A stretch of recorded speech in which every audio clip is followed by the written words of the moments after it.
Customer satisfaction. It is a thing that moves everything about business, but probably the most thing that most entrepreneurs ignore. Here's the thing. In this interview, I have an expert that will debunk everything you've ever needed to know about customer satisfaction, the myths, the facts, what makes you a superhero in the eyes of your clientele, and definitely what makes them say, never, ever will I ever come back again. This is your Strategic Partner Podcast. Welcome to your Strategic Partner Podcast, where we give entrepreneurs the secrets, strategies, and processes to increase brand equity and max out revenue. Ladies and gentlemen, oh my goodness, we're back again at one more amazing, incredible episode. And in this one, I have a gentleman that not only is a rock star in his field of expertise, but as a brother from another mother. And I know that's a cliche thing to say, but he probably knows me the most from a personal level out of anyone that I have ever done business with and anyone that I have ever featured. You may say, who the heck is this, Ali? Well, first and foremost, he and I go ways back, literally probably around 2010, where I met him in our very first interaction in a network marketing company. It was a telecom company. And I was invited as a guest speaker in his house. And it was the very first time I had Jamaican food. I'll never forget that day because that was the day that I got introduced to jerk chicken. It was amazing. And that meeting was spot on. Not only that, we've formulated a relationship ever since where we got to collaborate again a couple of years later in another opportunity and really went full force. And more projects came along the way and more opportunities. And we just kept on both advancing in our own careers, in our own paths. And now more than ever, I couldn't be more excited. He is soon to be published author. He's a speaker, he's a trainer, he's a consultant. He is an expert when it comes to customer satisfaction. And ladies and gentlemen, New York is in the house, the one and only Bryan. What's up, my man? Hey, what's going on, Ali? It's good to How be you here. feeling? Doing I good. wish the Cannot world can complain. see the smile that I'm seeing right now, but I bet you they can absolutely hear it. So first and foremost, brother man, why don't you share with everybody a fast forward version of the journey of where it all began, how it's gotten to where it is, and what are you anticipating to happen after? Oh, wow. Awesome. Well, first of all, thank you for having me on. I really appreciate it. And, the short version is that, you know, my parents came to this country 20 something or more years ago, right? And they, looking just like anybody else, they were looking to make sure my brother and I had the right foundation of education. And we took advantage of that. We're able to, go to good high school, college thing. When I got out of college, though, and I started, chasing that corporate American dream, I quickly realized that, that dream was not going to be what it was cracked up to be, right? I think I saw the change, the current entrepreneurial environment that everyone knows. I think I kind of saw that coming down the pike. And, that's where I started on my entrepreneurial journey. In addition to having, the quote unquote good job, I recognized that I needed to create something for myself. And it was along that journey, and we won't go into the details. We'll talk more about it, but it was along that journey that we met, right? And I learned a lot from some of the businesses that I had gotten involved with in the network marketing space. I think more than anything, I learned that you really do have to create your own future. You cannot leave it up to somebody else. And there's nothing wrong with having a job and a career and so on, but you've got to design your own destiny. And so through that, working in corporate America for 20 something years, I developed certain skills around, I'm a mechanical engineer by trade, a quality engineer. I've been in management. And so when you're along that journey, there's certain skills that you pick up. And I started to recognize that, you know, those skills weren't just applicable for my company, but I could use some of those skills to help the small businesses within my community to improve, right? And that's where customer satisfaction services was born. officially 2 years ago, but it started before that, right? And that's where this crazy idea of writing this book, but then turning that into my mission, which is really building better communities through customer satisfaction. And the book is about to be released any day. The official title is Customer Satisfaction. It's not just your promise, it's your business. I'm really excited because that's just the beginning. It's really just the beginning. And I'm going to really be able to focus on taking the information and helping to do what I'm saying, which is help small businesses to grow and not just survive, but to thrive as we move past this COVID thing, through it, I should say, and then past it going forward. That's awesome, it's incredible to hear the journey. I lived along that with you, Yep. and to kind of do a quick flashback, that was pretty awesome. One thing that caught my attention is we both are, we both come to the United States. Our parents came and to give us a better Mhm, opportunity. I have 18 years in the States now. You have 20 mhm, plus, and um, the whole movement, the mission that you have about customer satisfaction was not a matter of a business deal for you. It wasn't just a matter of like, hey, I can make money with this niche. It was a personal matter. I'll never forget the first day when you told me how, about Jamaican restaurants and the reputation that mhm. you saw that was being built. You were like, I got to do something because it was like a personal matter. Tell us a little bit more about that. Well, I mean, listen, man, I couldn't help myself. Every time I would go out, right? Listen, I love my culture. I love my Jamaican food, right? And so naturally, when I would go out and I would try to experience that through food, right? Very often the service that you would get would be such a turnoff that had I not been, if I was of another culture, I definitely wouldn't come back, right? But even knowing what I know and knowing that some of these places could do better, it would bug me to the point that whoever people I would be around, they would get annoyed because Chris, you're always talking about that, right? And when I had a turning point in my life, and I was thinking of what I was going to do next and so on, I realized that this was something that really annoyed me, and I had what it took. I had the skills to make a dent and make a difference. So that's really where it grew out of, and we're along that journey making that happen.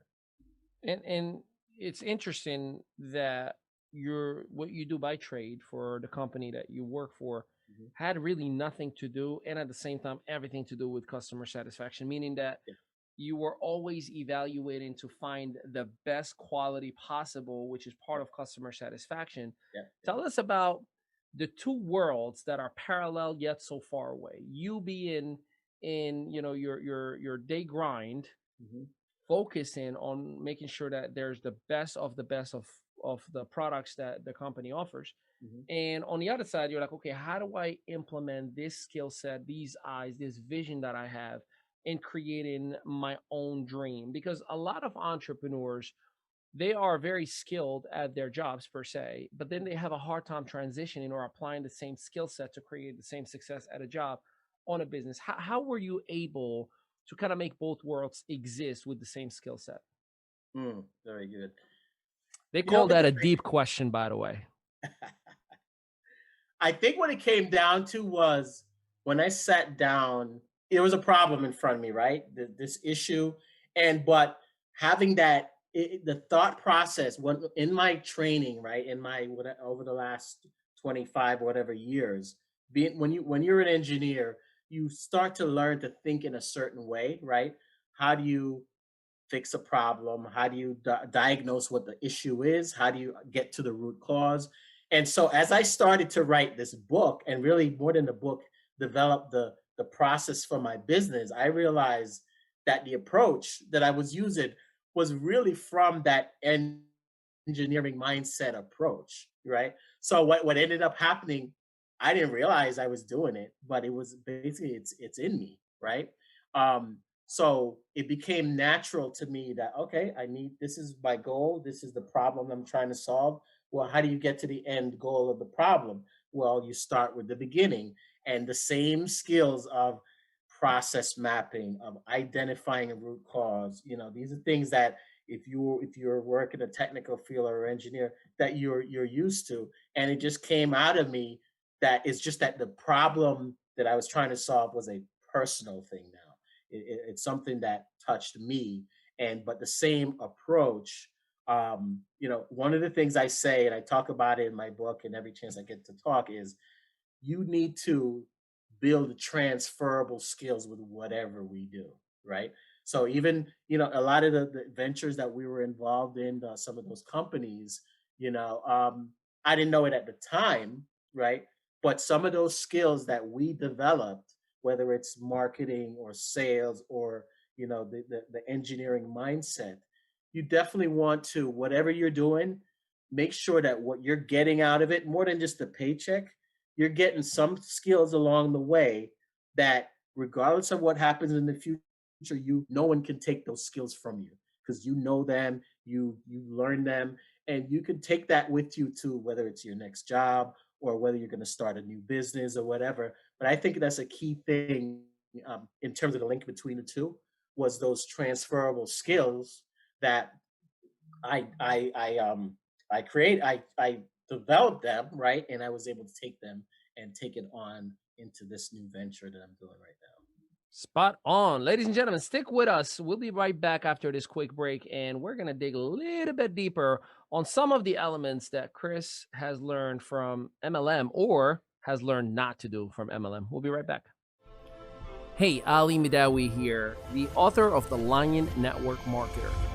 You may be one of the 47,000 people who have purchased the original book 5 years ago, but today we have recorded the audiobook version. But for every chapter from 2016's launch, we've added a new chapter from 2020. Pick up your copy today at no cost to you in winwithali.com. Welcome back. Your strategic partner here, Ali Midawi, and we are with the one and only Chris Bryan. And Chris, let's dig a little bit deeper. You and I spent a bulk of our professional career in network marketing, direct sales, MLM, whatever you want to call it.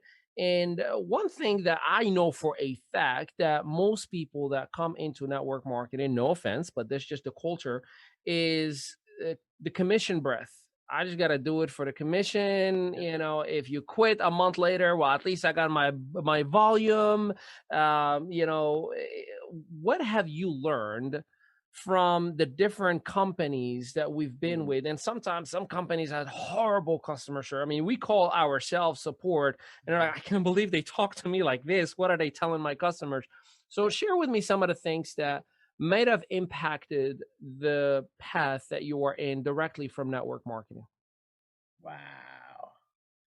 All right. So I learned a lot, man. I learned. I know where you want to start. How long do you have? No, I think number one, I learned that I think that the basic concept of network marketing in its purest form, right, is a good thing. And when I'm saying that, in terms of, you can't do everything yourself. And if you can create something and you can share in the benefits of it with others and get their vested interest, right, you can grow more than you can do by yourself. And I have every intention, as my business grows, to employ some of those basic concepts, right? And I think for any business owner, you can't do everything yourself. And the more you could have your people invested in the bottom line, right, versus just collecting a paycheck, then they have more vested interest, and it's a best beneficial to both. So I think that's the pure concept of network marketing that I still hold true. I learned a lot of things of along the way of how not to do things, in terms of integrity, in terms of, I think, and I hope I don't rant, Ali, but one of the things that I don't like, is the challenge that I found with network marketing is that you never knew what was really, really, really going on. Everything was rosy and perfect in front of Here it. comes the hate mail, Chris. Yeah, yeah, yeah. Hey, listen, man. Everything is perfect and rosy in front of the curtain, right? And you're charging forward 100%. and any second, boom, the rug gets pulled out and everything, and you had no clue whatsoever. I've had a chance to think about this stuff a little. It may not be that much different with corporate America, though, when you really come to think about it. But I think the difference with corporate America, I think with network marketing, people are investing so much more, right? In terms of emotionally, they're investing their heart and their soul. They're bringing people that they love and involve, and the people that are really doing it are, you're giving it 110%. So when that happens, I think, but as I've thought about it further, I think, that may not be much different than corporate America, because you don't know, depending on where your level is, you don't know everything that's going on and so on. But I think the vested interest maybe not as much there. So I mean, I probably, dude, we could spend another hour on this topic, but I'm not going to do that. But I think those are two of the big things. Two of the big things. Yeah, and I share that with you in a major way. Mhm. I wrote a whole book about it. Shameless plug, The Line Network Marketer, now available in winwithali.com. Now, here's the thing. Personally, I love network marketing. I really, really do. I just think there is a lot of lack of regulations. Yeah, If network marketing required you to get licensed like a realtor, it'll be a whole different ball game. As a matter of fact, they actually do that in Japan and in South Korea. You cannot be in network marketing unless you are licensed. hmm, So, it minimizes all those, bad, mishap. Like you find people who are in real estate or life insurance who would literally say, no, I can't do this, I can't do that, I could lose my license. right. Well, could you imagine if network marketing required a license? It'll be the Yeah, same exact, it'll be a lot lesser bad people in it because yeah, usually they're lazy. They don't want to go through the whole thing, right? yeah, But I share that with you. I mean, I'll never forget. Just recently, I became a customer to support a buddy of mine on a network marketing company. They have different services and so on and so forth. And whatever I was being charged every single week, there would be a charge. And I was like, hey, what are these charges? Like I keep seeing these. Oh, it's for this, for this, for this, for this. So I call the local supplier. It was energy. Surprise. I called the local supplier and I'm like, hey, I just want to understand what's going on. And I was told to call and confirm with you guys. They're like, listen, there is no such thing. I'm not sure what you're paying for, mm, blah blah blah. So when I call back and hey, I just got off the phone. I just want to this is what I asked. I just want to get educated, sir. I'm not sure what you're asking us here. I was like, so just that reaction, it got me to be like, I don't want to do business with such a yeah, company. So what I'm getting at, there are a lot of people who are blinded yeah, and they don't see what actually is going wrong. yeah. Could you give us some examples from the individuals and or companies that you've worked with of some of the obvious red flags that are right in front of you that may be a bomb to explode your business, if any at all? Yeah, you know what I'll say, Ali. I mean, here's what I know. There's when it comes to like health and wellness, right? And hopefully this will answer your question. But there's two areas that I'm really skeptical or very leery on in terms of network marketing. Health and wellness is one, right? And another one is crypto, right? And and and the reason is because it gets very foggy and cloudy, and so I would definitely stay away from those particular areas. No, listen, I don't know everything, I don't know every company, whatever, but I've just found in my experience that those are just areas that there's just so much misinformation that's fed. And really, as a customer, you often don't really know how to sort what's real from what's not. You know what I mean?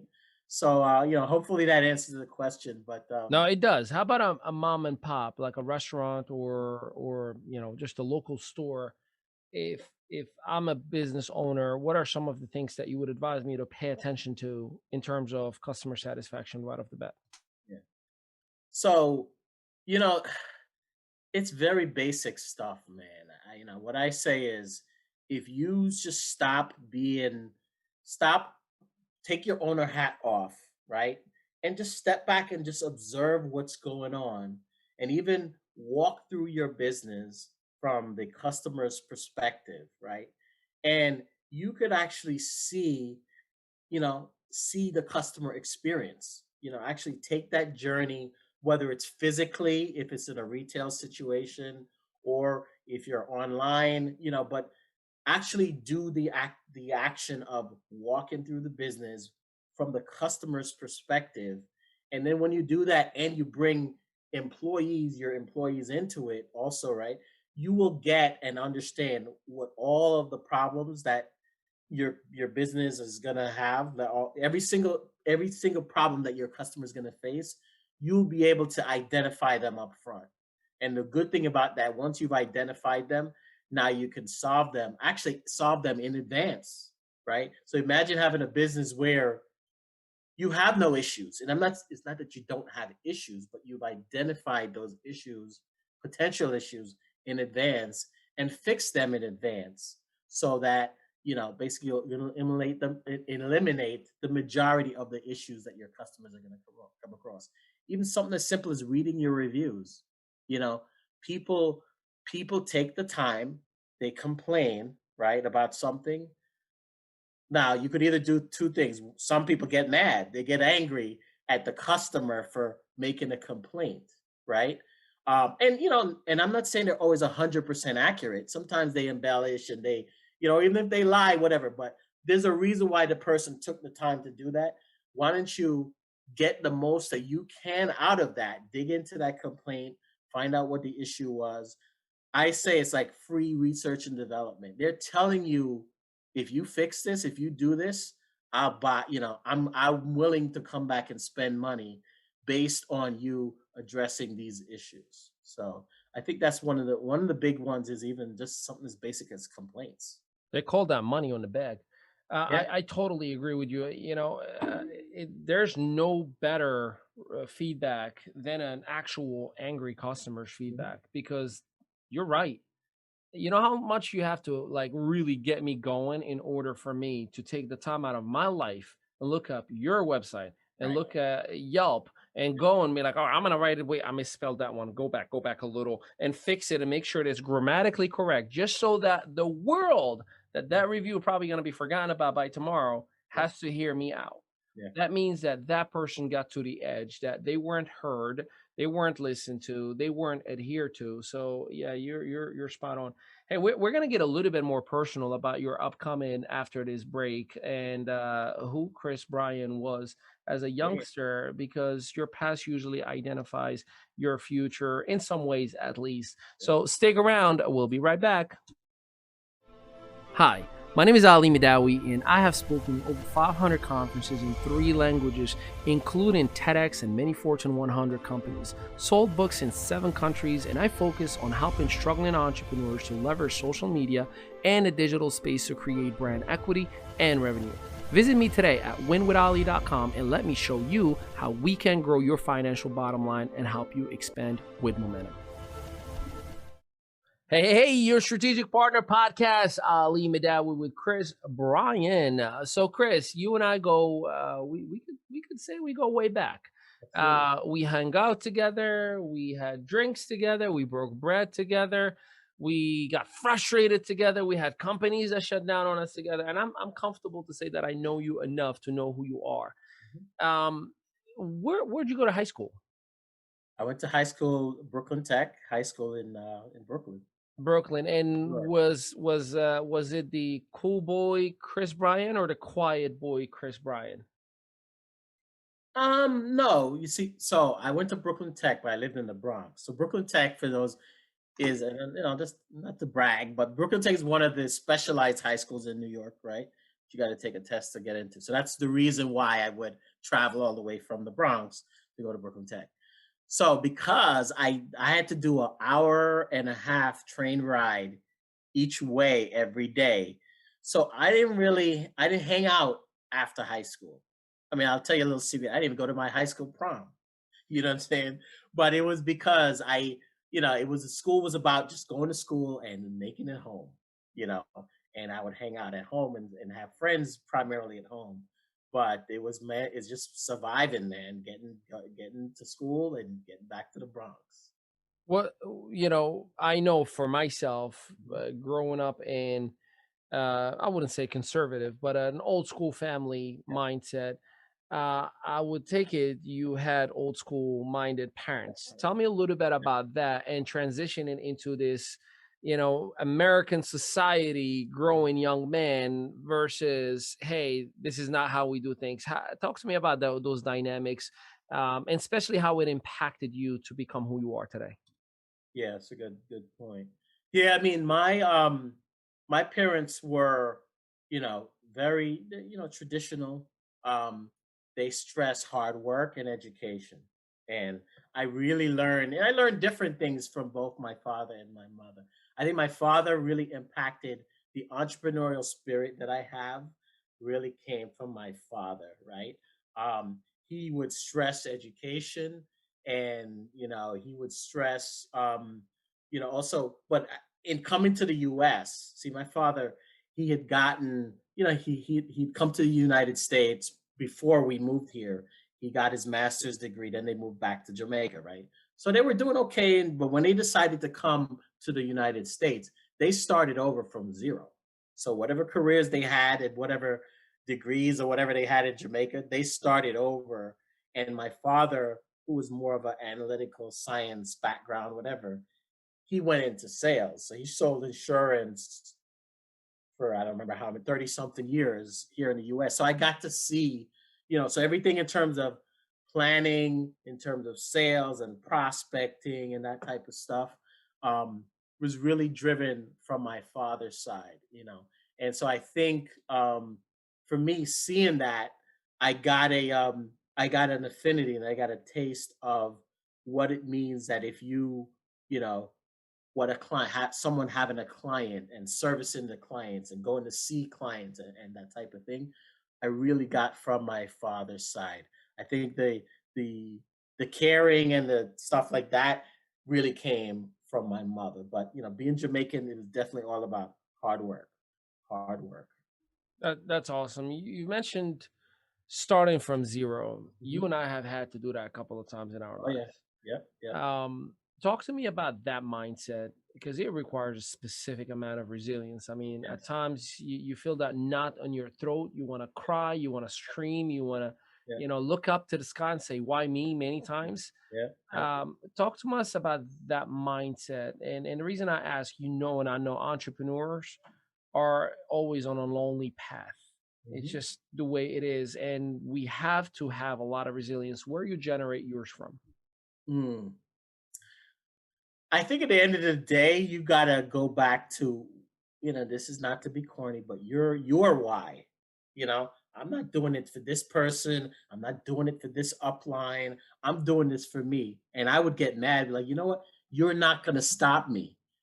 Like, you may shut this down or you may block this path, but you're not gonna stop me from accomplishing my long-term goals because I know why I'm in this for. And one of my favorite words in the if I had to put a word on my tombstone, I want it to be tenacity, right? Tenacity, being tenacious. And, you gotta, you may have to change courses or whatever, but your end goal, you have to keep focused and don't let anyone prevent you from getting to where, but you're gonna get discouraged. And I trust me, man. We've been there. I've been, discouraged many a time. And it's because you buy into something and you believe in it, right? And you're going down that road, you're putting 100%, but then when that shifts and the rug falls out from under you, you get discouraged because you wonder if, was this, am I really doing the right thing? You know, and but you gotta get, like I said before, you gotta focus on your end goal and keep going. You may have to change up, switch up, move. What's the favorite word of 2020 was pivot, right? And you may have to pivot, but you got to do it because it's about you, it's about your family, it's about your goals, and so and you got to be tenacious. Tenacious it is. Hey, I've seen some pictures and videos Mhm. from your college days.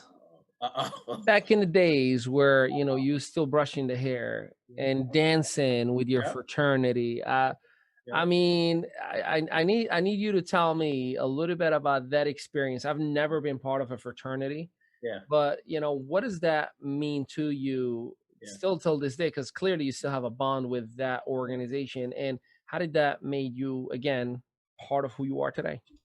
Wow. You know what?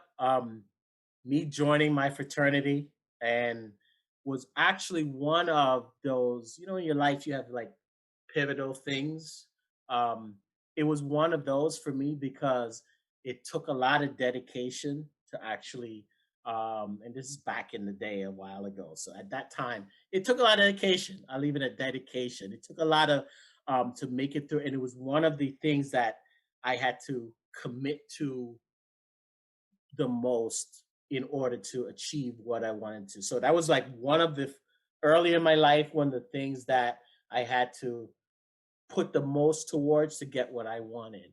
And you talked about, watching some of those, believe it or not, I was the guy, the party guy. I was the party guy, the loud one, the one who was out there and hanging out and having fun. But I think I knew how to balance it a little. But that experience, and we still in our own way. Listen, we're all older dudes now with kids and da da da. Da, but with family.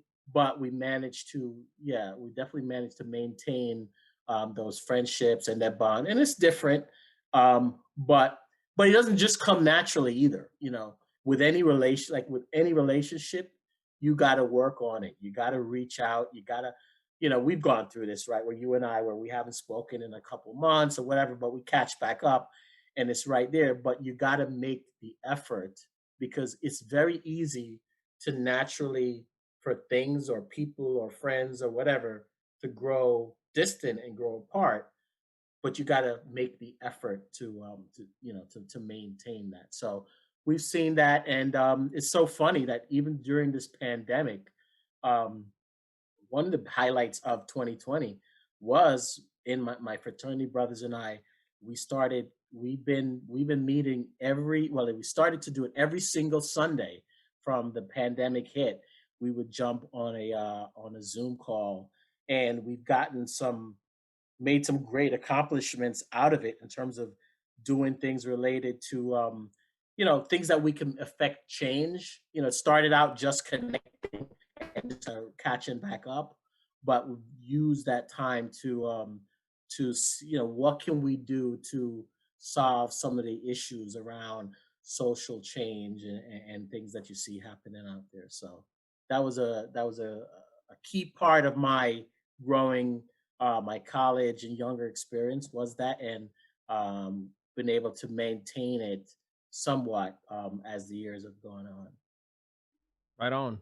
We're gonna take one last break, and then we're gonna come back with Chris Bryan, and we're gonna dig a little bit more into customer satisfaction is not just your promise; it's your business. And oh my goodness, I got an opportunity to take a sneak peek at the book, and I'm gonna quote one more part of his book that you're gonna want to hear, and I think it will be a pivotal moment of this interview.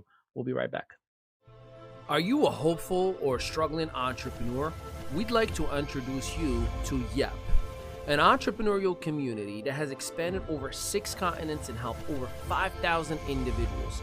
The Young Entrepreneur Project would allow you to start, scale, or grow your business at the level you desire by providing you with a library of unlimited trainers and modules, a marketplace where you can lower all of your expenses, increase your capital, and even the opportunity to become a contributor, a speaker, and a trainer, or even get paid to mentor others within the platform. Learn more today at winwithali.com. Hey, hey, welcome back. It's your boy Ali Madawi with your Strategic Partner Podcast. And we have the one and only Chris Bryan. We're gonna dig deep into, I sound like Sean T. Dig deep. We're gonna dig deep into your book, Customer Satisfaction. It's not just your promise, it's your business. And there is one part of the book that I would like to read out loud with your permission. I Yes. got permission. Yes. Okay. Because the book is not released. So I just want to make sure. I'm going to read this one part and I would love for you to elaborate on it. And here's what it says. Being a visual person, I had to immerse myself in an environment that would inspire me to write.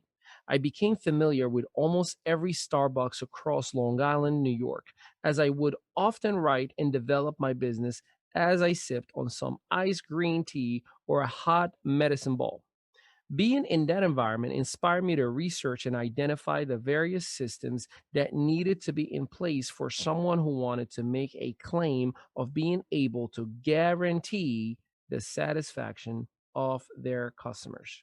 That was pretty deep. Can you elaborate on your thought process as you were writing that, and what do you really mean by that part?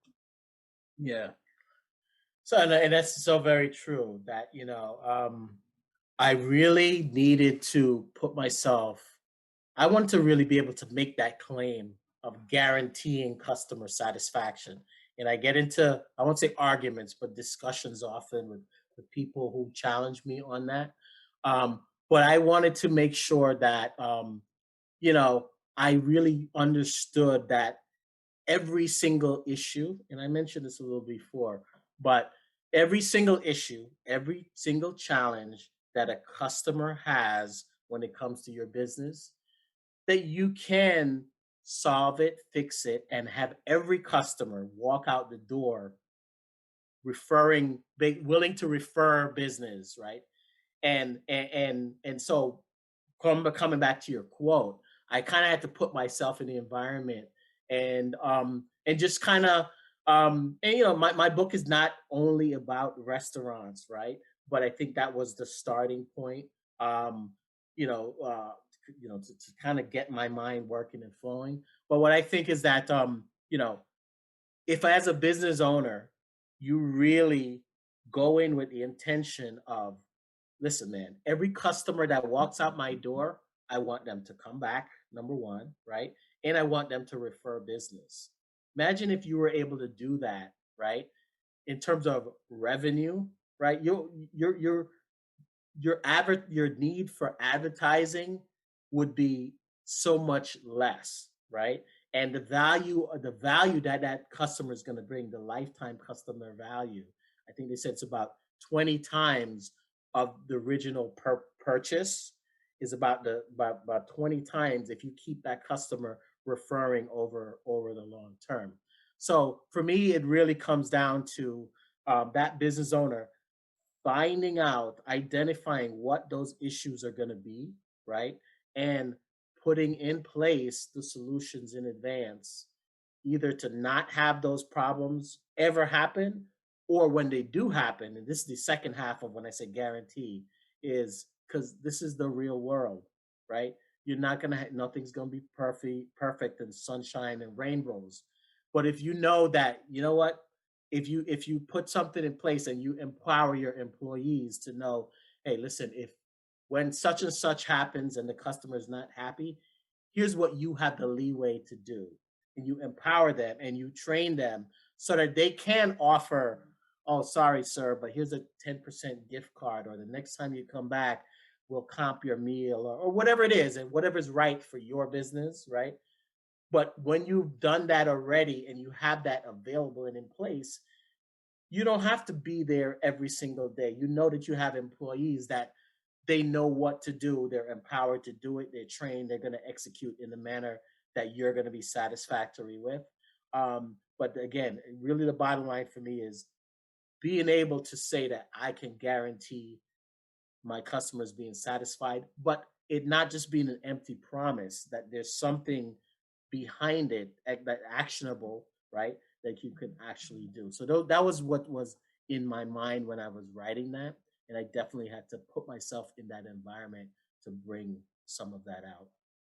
My favorite thing that you started the book with, Mhm. a quote, and it said, "Anyone who thinks customers aren't important should Mhm. try Yeah, doing without them for a week." yeah, yeah. That was so funny. It's Like, it's so simple, true. right? It's simple, but it's It's true. very, yeah, yeah. I mean, people get so caught up in, I would say, customer satisfaction.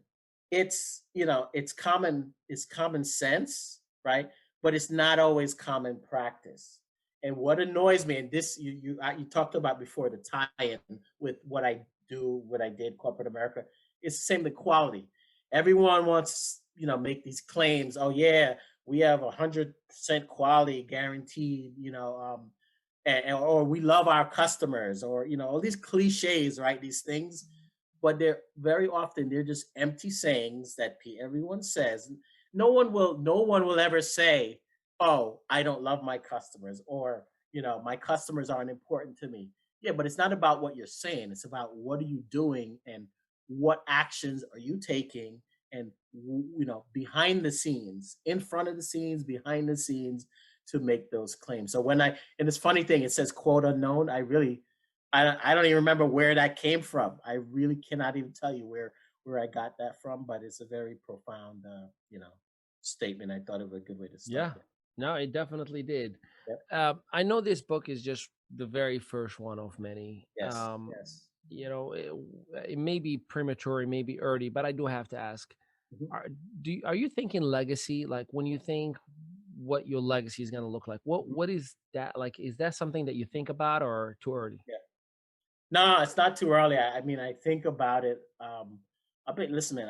I have two kids, right? You've met them, Alec and Kendall, and you notice from back in the day, they watch you, right? Your son Sebastian, and now your daughter, right? They are learning from you, either even when you don't realize it, right? But they're watching you, and I know that number one, you have to progress, and you got to finish what you start, even if you pivot a little bit or whatever, right? But you got to do that. So legacy is absolutely something that is important to me. I always knew that. Listen, I can't leave my job for my kids, right? Um, but I can leave them with work ethic, right?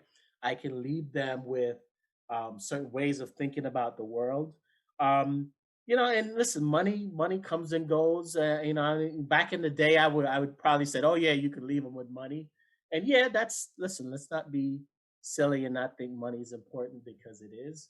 But I absolutely do think about, and I'm getting to that age where I want to know, when I'm no longer here. We're all not going to be here anymore at some point in time, right? And COVID last year, and COVID really brought that front and center. That well, what's going to be your legacy? What's going to be left behind when you're no longer there, right? And if I can put a small dent in the world, if I can make a small impact on some of the small businesses in my community, whether it's one, whether it's five, whether it's 10 or 1,000, right? If it could be known that, yeah, Chris Bryan was fighting for the small businesses in his community and wanted them to better represent their culture, right? If that could be part of my legacy, I'll be very very happy. So, Legacy. That's a big word, ain't it? yep. Um, when Alec and Kindle are going to hear this podcast, what would you Yes. like them to take away from it? Wow. I'd like them to take away that, listen, your dad is not perfect, but he was always looking to do his best in the long term. I want them to know that I love them very much, and that all that I do, is with them in mind. And even whether I'm physically there or not, that drives quite a bit of the decisions that I make. And so that's this. Don't get me going, man. No, but that's really I want them to, because they're going to grow up and they're going to understand things from a different perspective, and I really want them to be able to get that about the legacy that I want to leave behind and make a difference in the world for them, and in general. Right on. So, in the comment or in the copy, wherever you are listening to this, we're gonna put the contact information and links and websites from Chris. But Chris, what would you like to provide for our listeners to connect with you Mhm. and or look up your information, and if they even wanted to collaborate with you? Mhm. Okay, so there's a number of ways. Number one, you can purchase the book by going to customersatisfactionbook.com, right? So that's customersatisfactionbook.com. You can either pre-order the book or order the book. I'm going to have a number of bonuses for people that are able to that go ahead and pre-order the book. But also, you can connect with me and all that I have going on through my link tree at customer satisfaction services. If you go to Linktree and just put in customer satisfaction services, you can connect with all of my, whether it's Instagram, Facebook, etc. there. So, Cool. And we'll have all of that on the copy of this podcast. Ladies and gentlemen, we appreciate you taking the time out of your schedule. And God willing, you've picked up what we've put down. And that is customer satisfaction is an important piece of your business, no matter what business you are in. It's not just your promise, it is your business. And I look forward for the book. And keep in mind, if you are a struggling entrepreneur who's looking to leverage the social media and the digital space to create brand equity and revenue, make sure you visit winwithali.com. And or if you need to download and have not done so yet, our audiobook is 100% complimentary and available in winwithali.com. And until next time, hey Chris, tell them peace out, everybody. take care, guys. Peace.